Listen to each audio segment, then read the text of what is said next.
अस्सलाम वालेकुम and welcome to names virtual academy. This is Mohammad Ali Golaji. जीअं पाण लास्ट लेक्चर में पाण MS वर्ड के प्रैक्टिकली पढ़ंदे उनके कंप्लीट कयो, जंहिंजे अंदरि पाण कॉम्पिटिटिव एग्ज़ाम्स में रिपीट थींदड़ कोर्स सारियुनि शयुनि खे पाण शॉर्टकट्स के ट्रिक्स के पाण पढ़ियोसीं ऐं उन्हनि जी प्रैक्टिस कई।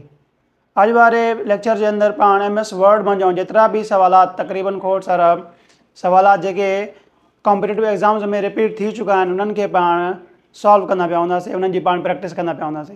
अॼु पाण तक़रीबन 25 MCQs खे सॉल्व कंदा पिया हूंदासीं ऐं हीअ 25 MCQs उहे आहिनि जेके कॉम्पिटिटिव एग्ज़ाम्स में MS वर्ड मंझां रिपीट थी चुका आहिनि। इन्हनि खां अलावा बि खोड़ सारा MCQs आहिनि जेके कॉम्पिटिटिव एग्ज़ाम्स में ईंदा रहंदा आहिनि।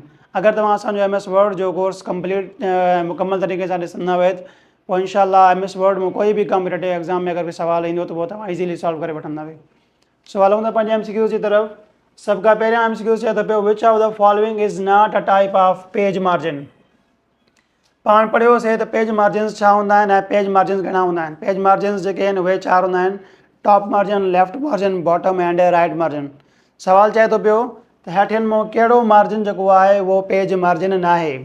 सो राइट बि मार्जिन आहे, लेफ्ट बि मार्जिन आहे, टॉप बि मार्जिन आहे, लेकिन जेको सेंटर आहे, सेंटर नाले सां असांजो कोई बि मार्जिन न हूंदो आहे। हलूं था नेक्स्ट क्वेश्चन ते। क्वेश्चन नंबर 2 चए थो पियो which option is not available in insert table auto fit behaviour. यानी इंसर्ट जे अंदरि जेका पाण टेबल पढ़ीसीं उन टेबल जा पाण कुझु ऑटो फिट बिहेवियर्स ॾिठासीं। हाणे उन टेबल में जेको आहे पंहिंजा 3 क़िस्म जा ऑटो फिट बिहेवियर्स हुया। हाणे उन्हनि टिनी मां ॾिसूं था पिया त हिन मां कहिड़ो ऑटो फिट बिहेवियर जेको उन्हनि मंझां न हुयो। सो सभ खां पहिरियां ऑप्शन नंबर ए चए थो पियो fixed column width. Fixed column width जेको आहे एक्चुअली पाण रखी सघूं था पिया, इहो वाक़ियतन आहे। उनखां बाद में छा आहे ऑटो फिट टू कंटेंट्स, इहो बि ऑटो बिहेवियर आहे। यानी पाण कंटेंट खे ऑटो फिट करे सघूं था पिया उनजे अंदरि मौजूदु, बल्कि पाण टेबल खे ऑटो फिट करे सघूं था पिया उनजे अंदरि मौजूदु कंटेंट जी निस्बत सां। उनखां बाद में आहे auto fit two column.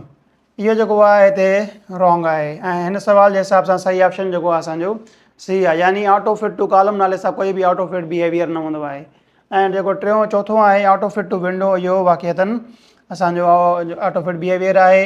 Auto fit two content बि आहे, ऑटो फिट बल्कि फिक्स्ड कॉलम विड्थ जेको आहे इहो बि हिकिड़ो ऑटो फिट बिहेवियर आहे। लेकिन ऑटो फिट टू कॉलम जेको आहे इहो ऑटो फिट बिहेवियर न हूंदो आहे कंहिं बि टेबल वञणु।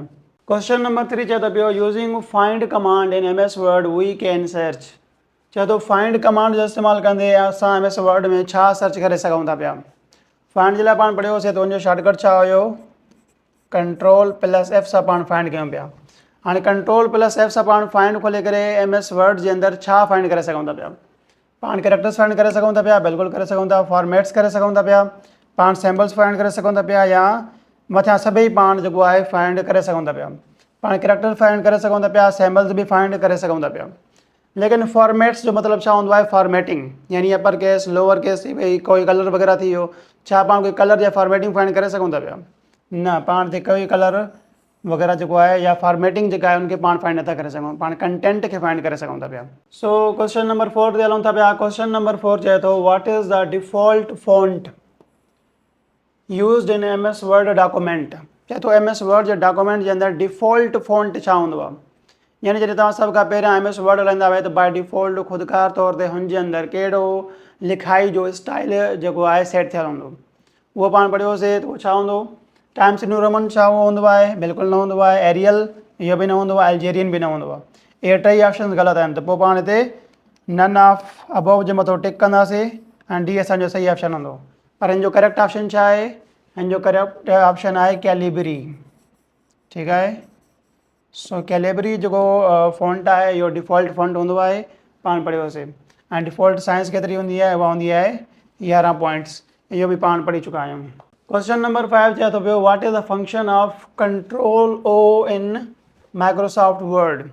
पाण MS वर्ड जे अंदरि सभ खां पहिरें लेक्चर जे अंदरि जॾहिं पाण फाइल टे पढ़ियोसीं उनजे अंदरि पाण पढ़ियोसीं त Ctrl+O छा कंदो आहे। Ctrl+O सां पाण ओपन करे सघूं था कंहिं बि नएं डॉक्यूमेंट खे। छा इहो कंहिं डॉक्यूमेंट खे सेव कंदो आहे, छा इहो कंहिंखे प्रिंट कंदो आहे, छा इहो कंहिंखे क्लोज़ कंदो आहे, या कंहिं डॉक्यूमेंट खे ओपन कंदो आहे। इहो कंहिं डॉक्यूमेंट खे ओपन कंदो आहे, इहो पाण पढ़ी चुका आहियूं। क्वेश्चन नंबर 6 चए थो पियो Ctrl+Y शॉर्टकट इज़ यूज़्ड इन माइक्रोसॉफ्ट वर्ड 2। यानी माइक्रोसॉफ्ट वर्ड में Ctrl+Y की खे तव्हां या शॉर्टकट खे तव्हां प्रेस करे छा करे सघो था पिया। अनडू द लास्ट एक्शन, यानी जेको असां लास्ट एक्शन कयो आहे उनखे अनडू करे सघूं था पिया। रिपीट द लास्ट एक्शन, या जेको लास्ट एक्शन असां कयोसीं उनखे रिपीट करे सघूं था पिया। दरअसल कंट्रोल वाई सां छा थींदो आहे, कंट्रोल ज़ेड सां अनडू थींदो आहे ऐं कंट्रोल वाई सां थींदो आहे रीडू। रीडू जो मतिलबु हूंदो आहे जेको एक्शन पाण लास्ट टाइम कयोसीं उनखे पाण ॿीहर करणु चाहियूं था पिया त उनखे कंट्रोल वाई सां कंदा आहियूं। ठीकु आहे, सो हिते जेको बी आहे असांजो उहो सही ऑप्शन थींदो, यानी कंट्रोल वाई सां पाण छा करे सघूं था पिया, रीडू करे सघूं था पिया। ऐं अनडू छा सां कंदा आहियूं, अनडू करण जे लाइ पाण कंट्रोल ज़ेड जो इस्तेमालु कंदा आहियूं। ऐं अनडू छा कंदो आहे, अनडू द लास्ट एक्शन, यानी जेको लास्ट एक्शन तव्हां कयो हूंदो उनखे उहो अनडू करे सघंदो, यानी रिवर्स करे छॾींदो। क्वेश्चन नंबर 7 चए त पियो control right arrow shortcut is used इन MS वर्ड 2, यानी MS वर्ड में पाण कंट्रोल होल्ड करे राइट एरो की खे अगरि पाण दबायूं था पिया त उन सां छा थींदो, move cursor one word right, छा उन सां असांजो जेको कर्सर आहे वन वर्ड राइट हलियो वेंदो, बिल्कुलु सही आहे। छाकाणि त पंहिंजो कर्सर किथे बि बीठो हुजे, कंहिं बि वर्ड मंझि बीठो हुजे, जॾहिं पाण सिंपली पाण जेको आहे लेफ्ट या राइट एरो की खे दबाईंदासीं त वन कैरेक्टर मूव कंदो, ऐं जॾहिं पाण कंट्रोल खे होल्ड कंदासीं त पोइ उहो वन वर्ड मूव कंदो लेफ्ट या राइट। सो हिते असांजो ए जेको आहे उहो ऑप्शन बिल्कुलु दुरुस्त आहे। क्वेश्चन नंबर 8 चए त पियो which feature is use for monitoring all document changes, यानी जेको असांजे डॉक्यूमेंट में चेंजिस थींदा आहिनि उहो पाण MS वर्ड जे कहिड़े फीचर सां ॾिसी सघूं था पिया। पाण ॾिठोसीं त पाण ट्रैक चेंजिस जेको आहे उनजो इस्तेमालु कंदे पंहिंजे डॉक्यूमेंट में थींदड़ हर चेंज खे मॉनिटर करे सघूं था, ॾिसी सघूं था पिया, ऐं पोइ उनखे पंहिंजी मर्ज़ी मुताबिक़ एक्सेप्ट या रिजेक्ट करे सघूं था पिया। सो छा हिते ट्रैक चेंजिस ॾिनल आहे, बिल्कुलु ॾिनल आहे।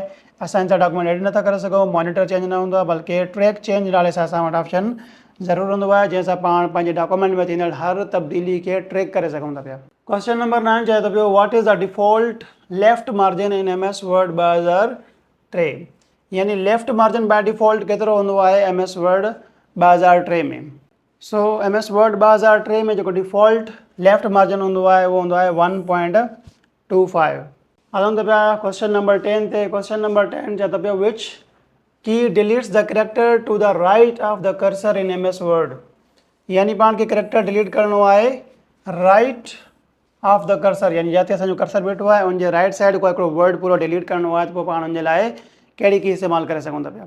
सो इहो पाण पढ़ी चुका आहियूं त उनजे लाइ पाण डिलीट की खे इस्तेमालु करे सघूं था पिया, यानी तव्हांजो कर्सर बीठो आहे उनजे राइट साइड खां कोई कैरेक्टर आहे उनखे डिलीट करिणो आहे त पाण डिलीट की इस्तेमालु कंदा आहियूं, ऐं उनजे लेफ्ट साइड खां अगरि कोई कैरेक्टर डिलीट करिणो आहे त उनजे लाइ पाण बैक स्पेस इस्तेमालु कंदा आहियूं। इहो बि पाण इनिशियल या फर्स्ट लेक्चर जे अंदरि पाण इन शइ खे कवर करे चुका आहियूं। Control J shortcut is use in MS word 2, यानी पाण MS वर्ड में कंट्रोल J खे छाजे लाइ इस्तेमालु कंदा आहियूं। सो पाण कंट्रोल J खे इस्तेमालु कंदा आहियूं अलाइनमेंट खे जस्टिफाई करण जे लाइ। पाण पढ़ियोसीं त MS वर्ड में जेको आहे 4 क़िस्म जी अलाइनमेंट हूंदी आहे, align left right centre and justify. So justify करण जे लाइ पाण कंट्रोल J खे दबाईंदा आहियूं। नेक्स्ट पाण ॾिसूं था पिया what is the function of control B इन माइक्रोसॉफ्ट वर्ड, बिल्कुलु सिंपल सुवालु आहे त माइक्रोसॉफ्ट वर्ड में कंट्रोल B छा कंदो आहे। कंट्रोल B सां पाण कंहिं बि टेक्स्ट खे बोल्ड करे सघूं था पिया। नेक्स्ट क्वेश्चन चए त पियो thesaurus tool in MS word is used for, यानी MS वर्ड में जेको थिज़ॉरस टूल आहे जेको में बि रिव्यू टैब जे अंदरि हूंदो आहे, पाण उनखे छो इस्तेमालु कंदा आहियूं या छाजे लाइ उहो इस्तेमालु थींदो पियो हूंदो आहे। इहो पाण ॾिसी चुका आहियूं त पाण थिज़ॉरस टूल खे इस्तेमालु कंदा आहियूं सिनोनिम्स ऐं एंटोनिम्स कढण जे लाइ, यानी हिकिड़ो वर्ड असां वटि मौजूदु आहे, पाण चऊं था पिया वर्ड पाण चेंज कयूं लेकिन इहो वर्ड जेको मतिलबु ॾिए पियो असांखे उहो सेम मतिलबु वारो वर्ड खपे, लेकिन वर्ड ॿियो हुजे, मतिलबु जंहिंजो सेम हुजे। पोइ हुनजे लाइ पाण जेको आहे थिज़ॉरस टूल जो इस्तेमालु कंदा पिया हूंदा आहियूं। ऐं हिन जो पाण शॉर्टकट बि पढ़ियोसीं त हिन जो शॉर्टकट छा हुयो, हिन जो शॉर्टकट हुयो shift plus F7। Next question चए थो पियो which option in file menu, यानी फाइल मेन्यू जे अंदरि कहिड़ो ऑप्शन आहे जेको use to close MS word document, यानी MS वर्ड में हिकु डॉक्यूमेंट खे बंदि करिणो आहे, पूरो MS वर्ड बंदि न आहे करिणो। सो फाइल टैब में उहो कहिड़ो ऑप्शन आहे जंहिंजो इस्तेमालु कंदे पाण MS वर्ड जो कोई हिकिड़ो डॉक्यूमेंट बंदि करे सघूं था पिया। छा उहो एग्ज़िट टूल आहे, क्लोज़ आहे, क्विट आहे या एंड आहे। उहो असांजो क्लोज़ आहे। क्लोज़ खे जॾहिं असां क्लिक कंदासीं पोइ हुन सां जेको आहे असांजो हिकिड़ो जेको बि एक्टिव MS वर्ड जो डॉक्यूमेंट हलंदो पियो हूंदो उहो बंदि थी वेंदो। नेक्स्ट क्वेश्चन चए त पियो what is the maximum number of lines for drop cap, maximum number of lines for drop cap, इहो तव्हांखे लाइन मां नोट बि कराई हुई त कॉम्पिटेटिव एग्ज़ाम्स में इहो सुवाल बि अक्सर रिपीट थींदो आहे, त उहे असांखां पुछंदा रहंदा आहिनि त पाण मैक्सिमम नंबर ऑफ लाइन्स केतिरो ड्रॉप कैप में इस्तेमालु करे सघूं था पिया। सो मैक्सिमम लाइन्स हुयूं 10 लाइन्स खे पाण जेको आहे मैक्सिमम ड्रॉप कैप करे सघूं था पिया MS वर्ड जे अंदरि। सो हिते सी ऑप्शन असांजो करेक्ट आहे। क्वेश्चन नंबर 6 चए थो पियो newspaper style columns in MS word are created using which feature, यानी पाण MS वर्ड जे अंदरि कहिड़े फीचर खे इस्तेमालु कंदे न्यूज़पेपर टाइप डिफरेंट कॉलम्स में डेटा खे ऑर्गेनाइज़ करे सघूं था पिया। सो उहो पाण पढ़ियोसीं त असांजे MS वर्ड जे अंदरि कॉलम्स नाले सां हिकिड़ो ऑप्शन हूंदो आहे, उन कॉलम्स में इस्तेमालु कंदे पाण डिफरेंट क़िस्म जा कॉलम्स पंहिंजे डॉक्यूमेंट जे अंदरि यूज़ करे सघूं था पिया। ऐं पाण इहो बि ॾिठोसीं त मैक्सिमम पाण केतिरियूं जेको आहे कॉलम्स हिकु डॉक्यूमेंट जे अंदरि ठाहे सघूं था पिया। क्वेश्चन नंबर 17 चए थो पियो what does drop cap mean, यानी ड्रॉप कैप जो मतिलबु छा आहे MS वर्ड में। सो छा मतिलबु हूंदो आहे ड्रॉप ऑल कैपिटल्स, छा उहो हर कैपिटल खे ड्रॉप कंदो आहे, न कंदो आहे। Start paragraph with large capital, deletes capital, bolds, first letter, इन में जेको बी आहे उहो सही जवाबु आहे, छाकाणि त जॾहिं बि पाण कंहिं बि पैराग्राफ खे ड्रॉप कंदो त उहो उनजो सभ खां फर्स्ट लेटर जेको आहे उनखे ड्रॉप कंदो आहे, यानी उनखे लार्ज कंदो आहे, बोल्ड कंदो आहे ऐं उनखे कैपिटल बि कंदो आहे। ठीकु आहे। क्वेश्चन नंबर 18 चए थो पियो how does MS word respond to repeated words, यानी उहो वर्ड जेको पाण ॿ दफ़ो सेम ई जॻह ते रिपीट करे वियासीं त पोइ MS वर्ड उते छा बिहेव कंदो, रेड अंडरलाइन, ग्रीन अंडरलाइन और ब्लू अंडरलाइन। उते असांखे ब्लू अंडरलाइन मिलंदी आहे, यानी अगरि तव्हांखे हिकिड़ो वर्ड लिखिणो हुयो द ऐं तव्हां ॿ दफ़ो हिते द लिखी विया हुए त पोइ हिते तव्हांखे जेको आहे इन्हनि जे हेठों अहिड़े तरीक़े सां हिकिड़ी ग्रीन अंडरलाइन ईंदी। ठीकु आहे। क्वेश्चन नंबर 19 चए थो पियो what is the extension of Microsoft word, यानी माइक्रोसॉफ्ट वर्ड जी एक्सटेंशन छा आहे, इहो पाण इंट्रोडक्शन टू MS ऑफिस वारे लेक्चर जे अंदरि कवर करे चुका आहियूं त पाण खे एक्सटेंशन जे बारे में अक्सर सवाल थींदो रहंदो आहे। सो एक्सटेंशन छा आहे MS वर्ड जी, उहा आहे .doc और .docx। पाण इहो बि पढ़ियोसीं जॾहिं ओल्डर वर्जन्स MS वर्ड जा इस्तेमालु थींदा हुया त उन्हनि में .doc हुयो ऐं लेटेस्ट वर्जन में असांजो जेको आहे .docx इस्तेमालु थींदो आहे। नेक्स्ट क्वेश्चन चए थो पियो what is the function of control Q, यानी कंट्रोल Q जो पाण इस्तेमालु करे MS वर्ड में छा करे सघूं था पिया। सो कंट्रोल Q सां पाण छा करे सघूं था पिया, पैराग्राफ खे फॉर्मेट करे सघूं था पिया, पाण close word without saving, print document या डज़ नथिंग। पाण कंट्रोल Q खे प्रेस करे पैराग्राफ जी फॉर्मेटिंग सेट करे सघूं था पिया। ऐं फॉर्मेटिंग में बि कहिड़ी फॉर्मेटिंग करे सघूं था पिया, पाण हिते टेक्स्ट अलाइन लेफ्ट करे सघूं था। ठीकु आहे, जेको तव्हां कंट्रोल L सां बि करे सघो था पिया।